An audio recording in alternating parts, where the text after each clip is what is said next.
রাজনৈতিক দলগুলোর সঙ্গে ডক্টর মোহাম্মদ ইউনূসের একটি সৌহার্দ্যপূর্ণ সম্পর্ক। আরো স্পষ্ট করে বলতে গেলে সরকার যে কর্মকাণ্ডগুলো করতে চাচ্ছে, অর্থাৎ সংস্কার করতে চাচ্ছে, নির্বাচন করতে চাচ্ছে এবং বিচার করতে চাচ্ছে সাবেক সরকারের, এই বিষয়গুলোতে যেন একটি রাজনৈতিক সমর্থন থাকে, অব্যাহত থাকে, এই কাজটি করার জন্য তিনি একটা কমিশন করেছেন ডক্টর মোহাম্মদ ইউনূস।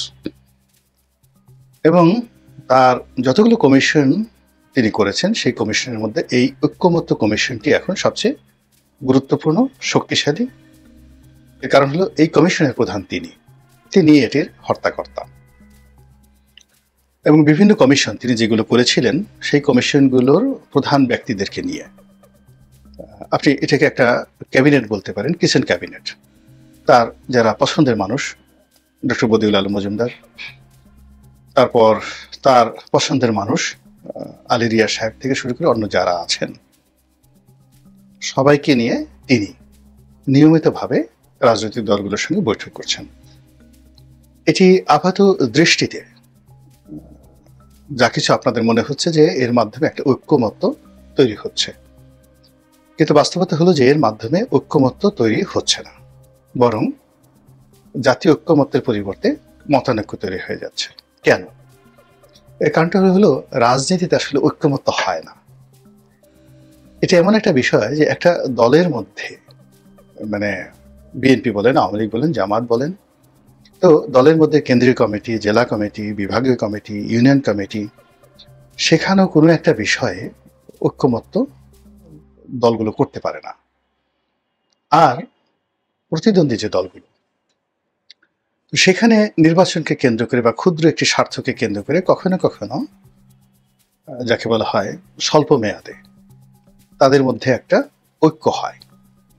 যেমন দেখা গেল একটা টেন্ডার পাওয়ার জন্যে, নির্বাচনের একটা এলাকাতে প্রভাব বিস্তার করার জন্য, কিংবা দেখা গেল জাস্ট উদাহরণ একটা দেয়, যেমন ধরুন একটা এলাকাতে জামাতের প্রার্থী আছে, বিএনপির প্রার্থী আছে, আওয়ামী লীগের প্রার্থী আছে। এখন যে এলাকায় আওয়ামী লীগ প্রার্থীর জনপ্রিয়তা খুব বেশি, তো সেকেন্ড জনপ্রিয়তা ধরুন সেখানে বিএনপির আছে, তো সেক্ষেত্রে করে কি, জামাত এবং অন্যান্য ছোট ছোট দলগুলো যদি আওয়ামী লীগ তাদেরকে ম্যানেজ করতে না পারে, তাহলে তারা এই বিএনপিকে সাপোর্ট করে। আবার কোনো কোনো জায়গাতে দেখা গেল যে জামাত বা অন্যান্য যে দলগুলো, তো একটা আসনে গিয়ে জামাত এবং বিএনপির যারা সাপোর্টার রয়েছে তারা একত্রে কাজ করছে আওয়ামী লীগের বিপক্ষে। ঠিক একই নির্বাচনী এলাকায় অন্য একটা এলাকায় গিয়ে দেখা যাচ্ছে যে আওয়ামী লীগের লোক, জামাতের লোক একত্র হয়ে বিএনপির বিরুদ্ধে কাজ করছে। তো এটা হলো নির্বাচনের মাঠে একেবারে রূঢ় বাস্তবতা। বাংলাদেশের 3টে আসনই এরকম, যদি এক একটা আসনে 400 মানে 400 কেন্দ্র থাকে, তো 400 কেন্দ্রেই কিন্তু 400 রকমের মেরুকরণ হয়ে থাকে।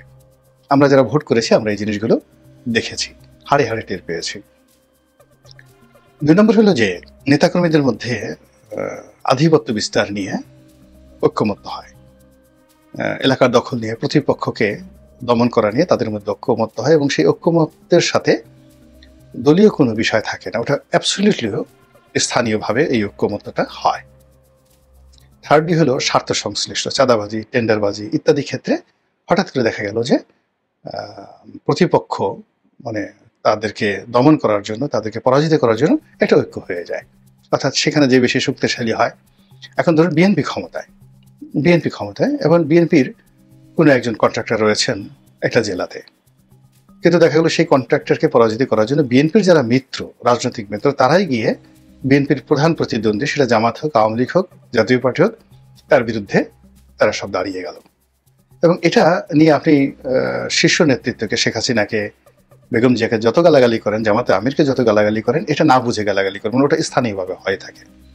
ঠিক এই সময়টাতে আপনি যদি রাজনীতিতে চিন্তা করেন, সিলেটের রাজনীতি তার সঙ্গে আপনি চট্টগ্রামের রাজনীতি মিলাতে পারবেন না, চট্টগ্রামের রাজনীতির সঙ্গে ঢাকার রাজনীতি মিলাতে পারবেন না, ঢাকার রাজনীতির সঙ্গে বরিশালের রাজনীতি মিলাতে পারবেন না। এলাকা ভেদে এই এনসিপি, জাতীয় পার্টি, বিএনপি এবং যেহেতু নিষিদ্ধ দল এখন আওয়ামী লীগ, তারা পিছনে বসে যে কাজগুলো করছে, অনেক সময় কেন্দ্রীয় নেতারা তা জানেনও না।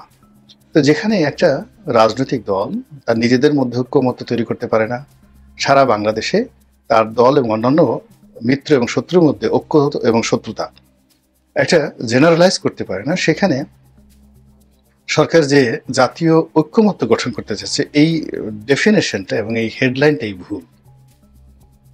এখানে যদি অন্য কোনো হেডলাইন হতো বা অন্য কোনো বিষয়াদি হতো সেটা বোঝা যেত, কিন্তু যে হেডলাইন নিয়ে ঐক্যমত্য করা হয়েছে এটা কখনো কোনো দেশে কখনো হয়নি। এই গেল এক। ২ নম্বর হলো যে যারা এই ঐক্যমত্য করবেন এখন তাদের সঙ্গে তো রাজনৈতিক দলগুলোর বা নেতাদের কোনো রকম পূর্ব সম্পর্ক, পারিবারিক সম্পর্ক, সামান্যতম লিঙ্কেজও নেই। তারা সবাই একে অপরকে ঘৃণা করে। ধরুন বদিউল আলম মজুমদার বা আলী রিয়াজ, তারা মূলত শিক্ষা সেক্টরের মানুষ। আবার অন্যদিকে যদি রাজনীতিবিদদের ধরেন রুহুল কবির রিজভী আছেন, সালাউদ্দিন সাহেব আছেন, জামাতের ধরেন ৩-৪ জন লোক আছেন, এদের সঙ্গে তো এই মানুষগুলোর মানে কখনো কোনো পারিবারিক সম্পর্ক হয়নি। মানে আলী রিয়াজ সাহেব বদিউল আলম মজুমদারের বাসায় জামাতের আমিরকে তিনি কখনো দাওয়াত দিয়েছেন গত 15-20 বছরে। তারপরে আলী রিয়াজ সাহেবের সঙ্গে সালাউদ্দিন সাহেবের পারিবারিক কোনো সম্পর্ক হয়েছে, কোলাকুলি হয়েছে, হ্যান্ডশেক হয়েছে, এরকম ঘটনা তো আমরা জানি না। তো কাজেই যেখানে কখনো সম্পর্কই হয়নি, তো তিনি কি করে ঐক্যমত্য করবেন? ঐক্যমত্য করার জন্য দেয়ার ইজ এ কন্ট্রিবিউশন। ঠিক সেম ডক্টর মোহাম্মদ ইউনূস। এখন তার সঙ্গে ধরেন সম্পর্ক প্রথম আলোর মাহফুজ সাহেবের, মতিউর রহমান সাহেবের, কিংবা ডেলিশের মাহফুজ আনাম সাহেবের, তার সাথে সম্পর্ক ছিল এই মনির হায়দারের, তার সাথে সম্পর্ক ছিল যাকে বলা হয় গোলাম মুর্তজার, আসিফ নজরুলের, তার সাথে সম্পর্ক ছিল মতিউর রহমান চৌধুরী মানব জমিনের। ওনার সার্কেল তো ওনারা। তো এই সেক্টরে যদি তিনি মানে এই মানুষগুলোর মধ্যে যদি কোনো বিষয়ে তিনি ঐক্যমত্য করতে চাইতেন তাহলে হয়তো তার পক্ষে সেটা সালিশি করা সম্ভব ছিল। কিন্তু যাদের সঙ্গে তিনি বসছেন এদের কারোর সঙ্গেই তো তার কোনো সম্পর্ক নেই, এদের কিছু তিনি জানেন না। তো যার সম্পর্কে আমি কিছুই জানি না, সম্পর্ক নেই, সেখানে ঐক্যমত্য হবে না। ফলে যা হবার তাই হচ্ছে। আগে যতটুকু সম্পর্ক ছিল এই রাজনৈতিক দলগুলোর মধ্যে, এখন এই ঐক্যমতের কমিশনে গিয়ে যাকে বলা হয় সেটা কোন পর্যায়ে চলে গেছে এটা আর কিছুদিন পরে ডক্টর মোহাম্মদ ইউনূস এবং রাজনৈতিক দলগুলো টের পাবেন যখন এটা প্রকাশ শেষ হয়ে যাবে। জাস্ট একটা উদাহরণ দিই, খুব শীর্ষ একজন রাজনৈতিক ব্যক্তিত্ব, খুবই জনপ্রিয় এবং শীর্ষ এবং সম্মানিত বাংলাদেশের, তো তার সঙ্গে খুব একান্তে কথা হলো। তিনি এই ঐক্যমত্য কমিশনের যান ডক্টর মোহাম্মদ ইউনূসের, যেহেতু তিনি একটা রাজনৈতিক দলের প্রধান, যাকে বলা হয় বাংলাদেশের শীর্ষ রাজনীতিবিদ, লেখাপড়া সব দিক থেকেই। তা আমি এই লন্ডন বৈঠক নিয়ে আর যাকে বলা হয় ঐক্যমত্য কমিশনের বৈঠকে ইউনূস সাহেবের সাথে বৈঠকে তার অনুভূতিটা জানতে চাচ্ছিলাম। তিনি যেটা বললেন যে ডক্টর মোহাম্মদ ইউনূস কাউকে সাথে পরামর্শ না করে হঠাৎ করে তিনি যে তারেক রহমান সাহেবের সাথে বৈঠক করলেন, এই বৈঠকের ফলে জনাব তারেক রহমান এবং তার নেতা কর্মীদের যে উদ্দীপনা বাড়লো, সম্মান বাড়লো, মর্যাদা বাড়লো, এর ফলে থানা পুলিশ প্রশাসন তো অন্য কোনো রাজনৈতিক দলের কথাই শুনবে না। তারা তো সঙ্গে সঙ্গে ডক্টর মোহাম্মদ ইউনূসের সঙ্গে তারেক রহমানের বৈঠকে কিছু হোক বা না হোক, এই বৈঠকের যে উত্তাপ, সেই উত্তাপটা ছড়িয়ে পড়েছে সারা বাংলাদেশে এবং প্রশাসন এখন বিএনপির কথা মতো চলছে। এটা তো আমাদের জন্য ভীষণ রকম বিব্রতকর। এই গেল এক। ২ নম্বর হলো যে বৈঠকে বসে ডক্টর মোহাম্মদ ইউনূস কি করেন জিজ্ঞাসা করছিলাম। তিনি বললেন যে ওনার সামনে অনেক গুরুত্বপূর্ণ ব্যক্তি বসে থাকেন, তো তিনি দেখা গেল যে তাদের হয়তো অনেকের নামও জানেন কিনা, মনে থাকে কিনা, বা তাদের প্রতি তার কোনো অ্যাটেনশন রয়েছে কিনা এটা বোঝা যায় না। হঠাৎ করে তিনি যাদেরকে চেনেন, যারা হয়তো আমাদের সামনে এসে বসতেও পারে না, একেবারে তরুণ রাজনীতিবিদ, ছোট ছোট দলের কর্তা, তো এটা খালি এনসিপি না, আরো অনেক অনেক ছোট ছোট রাজনৈতিক দল, তো যখন তাদেরকে দেখেন তার চোখে মুখে মনে হয় যেন একটা চাঁদের হাসি। তিনি বলতে গেলে একেবারে চেয়ার থেকে উঠে এসে অনেক দূর হেঁটে এসে তাদের সঙ্গে হ্যান্ডশেক করেন, কথা বলেন, তাদেরকে বসান। তো এটা দেখে আমরা যারা মানে সিনিয়র রাজনীতিবিদ, বাংলাদেশে 50-60 বছর ধরে রাজনীতি করছি, আমরা বিব্রত হই, অপমান বোধ করি। কিন্তু আসলে যেহেতু ওখানে ঢুকে গেছি কিছু করারও থাকে না। তো এরকম অনেক ঘটনা সেখানে ঘটে। আপনি দেখেন এই যে কর্নেল অলি সাহেব একবার গিয়ে সেখানে অপমানিত হলেন, তারপরে আবার গেলেন। মানে ওখানে যে পরিবেশটা হয় সেই পরিবেশটা আমরা রাজনৈতিক যে জগৎ সেই জগতে ইউজুয়াল না। এখানে দীর্ঘদিন ধরে যারা রাজনীতি করেন, যারা নেতা হয়ে যান, তো তাদের একটা ইগো থাকে এবং তাদের সামনে আপনি যত জনপ্রিয় হন না কেন, যত অর্থশালী হন না কেন, তারা তাদেরকে অ্যালাউ করেন। আপনি চিন্তা করেন যে বিএনপির শত শত নেতা রয়েছেন যারা এখনো খন্দকার মোশাররফ সাহেবের সামনে বসার কথা কল্পনা করতে পারে না, কিন্তু বাইরে খন্দকার মোশাররফ সাহেবের হয়তো 10 জন লোক নেই, তার নির্বাচনী এলাকায় তার লোকজন আছে, কিন্তু তিনি এমন একটা মর্যাদার জায়গাতে পৌঁছে গেছেন সেখানে যারা ক্যাডার ঠ্যাডার নিয়ে চলেন, চারপাশে হুন্ডা নিয়ে চলেন, গুন্ডা নিয়ে চলেন, তো এই সমস্ত মানুষ ডক্টর মোহাম্মদ ইউনূসের কাছে গিয়ে হয়তো দেখা গেল খুব জনপ্রিয়, তিনি মোশাররফ সাহেবের দিকে তাকালেনই না, কিন্তু মোশাররফ সাহেব চিন্তা করুন, আরে বাবা, ডক্টর মোহাম্মদ ইউনূস সাহেব যাদেরকে পাত্তা দিচ্ছেন, প্রিভিলেজ দিচ্ছেন, তারা তো আমার সামনে বসেও না। তো এইরকম অসংখ্য ঘটনা প্রতিদিন সেখানে ঘটে পুরো রাজনৈতিক অঙ্গনে নানা রকম জটিলতা তৈরি করে ফেলেছে। আর এ সকল জটিলতার ফলে জাতীয় ঐক্যমত্য কমিশন এখন রীতিমতো জাতীয় অনৈক্য কমিশনে পরিণত হয়েছে। এর ফলে এই কমিশনের যারা কর্তা ব্যক্তি, এটার দুটো উদ্দেশ্য।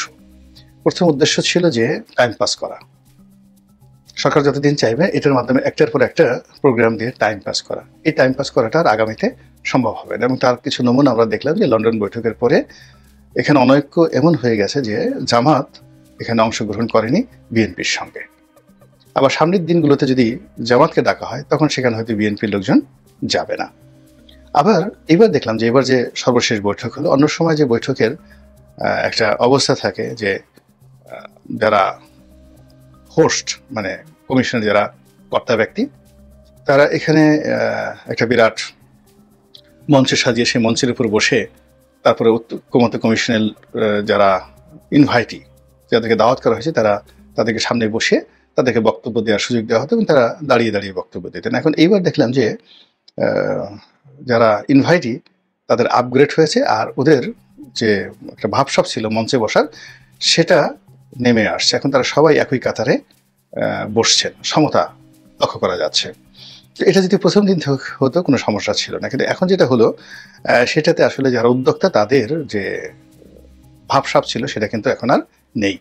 দ্বিতীয়ত, আগে যারা বক্তব্য দিতেন দাঁড়িয়ে বক্তব্য দিতেন, এখন তারা বসে বসে বক্তব্য দিচ্ছেন, এবং স্পষ্টতই সালাউদ্দিন সাহেব যখন বক্তব্য দিচ্ছিলেন সমস্ত অ্যাটেনশন তার দিকে ছিল, এবং তিনি যেভাবে প্রশ্ন করছিলেন এবং যেভাবে তিনি কমান্ড দিচ্ছিলেন এবং তার পয়েন্টিভ টু দি পয়েন্ট যে প্রশ্নগুলো ছিল সেই প্রশ্নগুলোর জবাব দেওয়ার মতো ম্যাচুরিটি, প্রস্তুতি এই কমিশনের কর্তা ব্যক্তিদের ছিল না। ফলে তারা ছিলেন জনাব সালাউদ্দিন সাহেবের সামনে নিতান্ত শিশু, অসহায়।